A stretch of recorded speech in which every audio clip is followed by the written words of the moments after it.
খারাপ রাস্তা দিয়ে জ্বালা জ্বালাতে একটা বার তোর মনে করে যে আজকে আমার পাকা ধানে মই দেওয়ার মতো কাজ করছিস।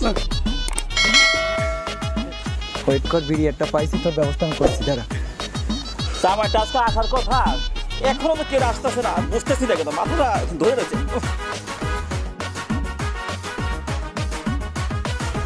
চাচা চাচা আপনার বাড়ি কি এখানে নাকি? হ্যাঁ, আমার বাড়িতে এই এলাকাতে। কে বাবা তুমি? না চাচা, আমার এই বিয়ে কইরে আমার এই বন্ধু নিয়ে এসে আমার জীবনটা শেষ।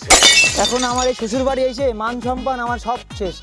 এখন চাচা ওই কি বাবা বিড়িটা কি দিয়া যাবে না? দেখছিস কি জগৎ পড়লো রে। হ্যাঁ, চাচার কাছে বিড়ি চাই, এই বাবু তোমাদের কি কোনো লজ্জা শরম নেই? চাচা এই শ্বশুর বাড়ির মান সম্মান বাঁচানোর জন্য আমি এই বিড়িটা চাচ্ছি, নাহলে আমি বিড়ি জীবনও চাতাম না। আমি বিড়ি খাওয়া লোক না। এ বাবা, তোমরা ডিজিটাল যুগের মানুষ, তোমরা কি করে বিড়ি চাও চাচার কাছে? এটা কি করে হলো? চাচা কিছু মনে করেন না, এই বাপ ছেলে তো এখন বসে খাই।